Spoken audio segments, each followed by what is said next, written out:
Right, so we're starting off with our fabric folded over, and this usually I would like to start here as like the shoulder and neck area of my top, but I want that to be the hem because this is the actual like hem of the fabric, and so I want to see if I can use like the pattern of the lace at that hem to be the hem of my top. You'd see what I mean in a few minutes. But so because of that, the first thing I'm going to do is to actually measure the length and mark that. So wherever the length is, I'm going to also add an inch to the length, by the way. So wherever that is going to be my shoulder line, and that's where we're going to start with the top. So let's do that first. So we have our shoulder line here. So the next thing I'm going to do is to measure my shoulder to shoulder measurement divided by 2, and I'm just going to go ahead and mark that on my shoulder line and then a few inches below my shoulder line as well.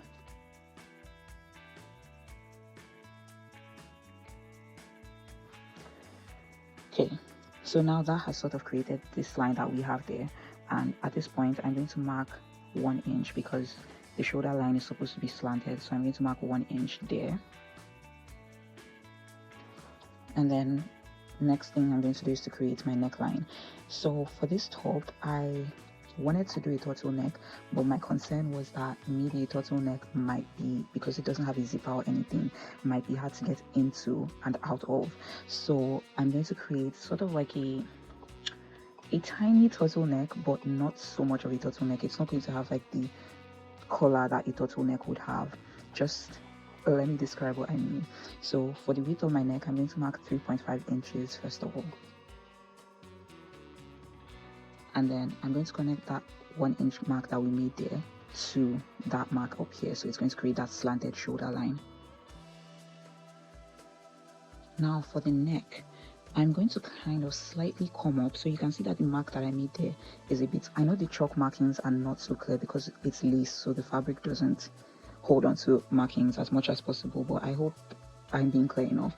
But you can see that where I marked the 3.5 for the neck, I sort of came up a bit, so that's what I'm going to try to do. So you can see the shoulder slope like that, and I'm just going to come up by probably an inch. I'm going to try an inch and see how that looks.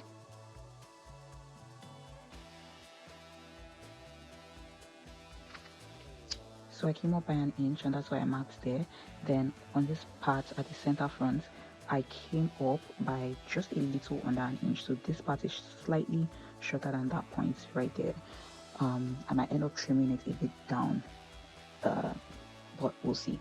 Anyway, from the shoulder slope, I'm going to mark my armhole measurement. Your armhole measurement is your bust measurement divided by 6 plus an inch and a half. So from that point, I'm going to mark it.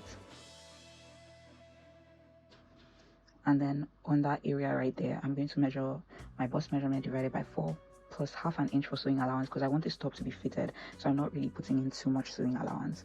So I'm going to mark that on that point. Then somewhere around the middle, I'm going to mark my waist measurement divided by 4 plus half an inch for sewing allowance, and then I'm just going to sort of flare that out a bit.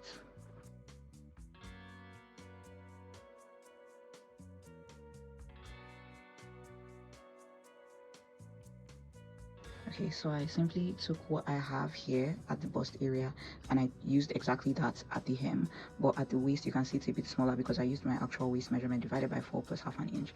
So this is the shape of the top. At that sharp corner right there for the armhole, I'm just going to create a curve right at the corner, and then I'm going to pin this all down and carefully cut it out.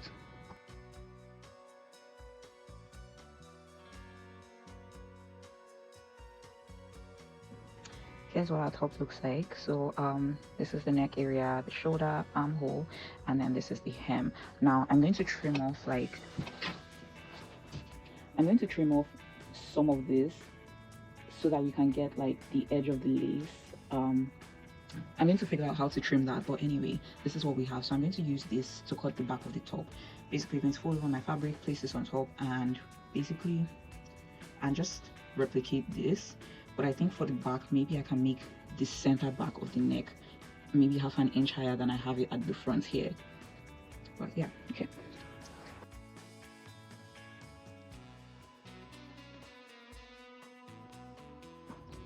So for the back, I basically cut the same thing, but I just made the center back about half an inch higher than the center front. That is the only difference. Other than that, like I cut everything exactly the same. So next thing we're going to do are the sleeves, and of course, like I usually do, I like to measure what I have here at the armhole and note that down somewhere because I'm going to need that to cut my sleeves. So let's get straight to that. So here we are, our fabric folded over and ready. So this is going to be, this area here is going to serve as the hem, so basically where my hand is going to come out from. But from that point, I'm going to measure up to mark the full length of the sleeves. So of course this would be as long as you need it to be. I like my long sleeves to be really long, so I'm going to measure my length first of all. And I'm just going to create sort of like a curved line. If you've seen any of my videos where I do sleeves, it's basically the same process. So I'm going to create a curved line first of all. So kind of like that. And then from this point here, I'm going to measure that armhole that we measured from the body of our top. I'm going to take that measurement and then I'm going to start from here, and wherever that measurement stops, I'm going to mark that.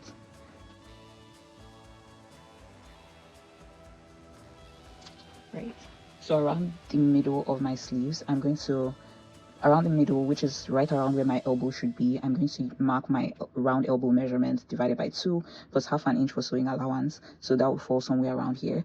And then on the hem, I'm going to measure my cuff, so basically around my wrist, divided by 2 plus half an inch for sewing allowance. So with those points, I'm going to join all of them together, and that's going to give me the full, like the shape of the full sleeve.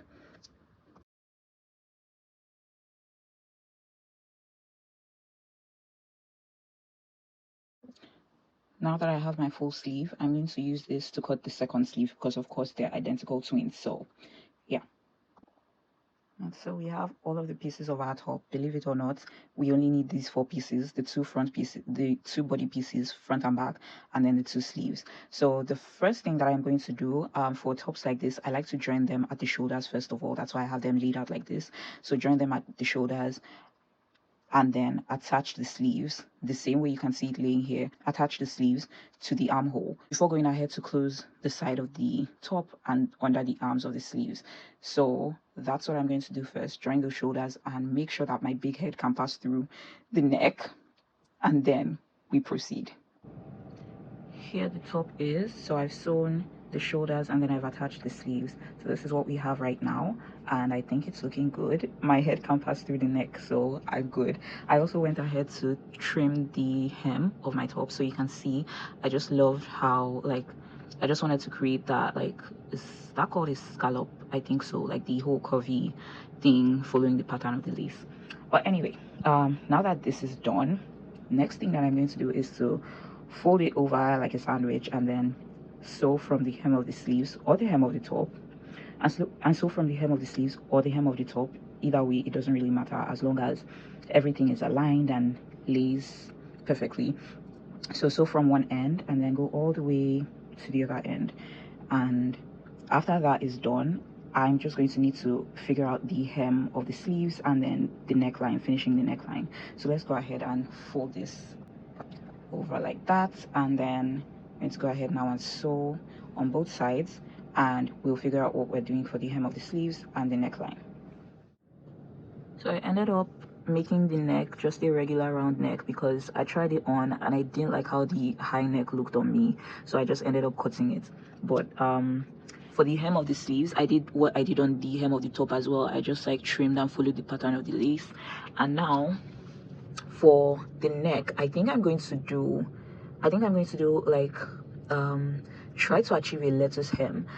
And I saw this thing from someone else on YouTube. I don't remember the channel, but like I watched this one video one time and I haven't gotten the chance to try it. So on lace like this, like fold it over really tiny and then stretch it out and use the zigzag stitch on your sewing machine and go around it. So that should give that at least something similar to a lettuce hem. What's most important to me anyway is that the neckline is finished, so and it looks good. So how we achieve that is not too much of an issue for me, so I'm going to try that and I hope it looks good because this is lace, so it's pretty delicate.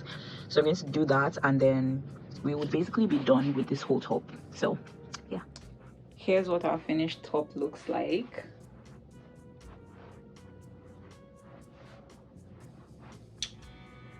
This is it. It's a nice simple top. I really love it. I actually made it to layer underneath like a sleeveless dress that I'm going to make. Let me show you. So I actually want to make a leather dress from this, and I feel like they kind of complement each other. Like they're basically the same color, but like this is much lighter and this is a much darker shade. So I want to make a sleeveless dress with this and layer that on top of this top. So that was the whole inspiration for making this top. But now that I see it like this way, I really like it, and I think I could style it like this as well, because like I only wore the camisole under it just because of course I can't wear just this because it's completely see-through. But I think I like the way it looks.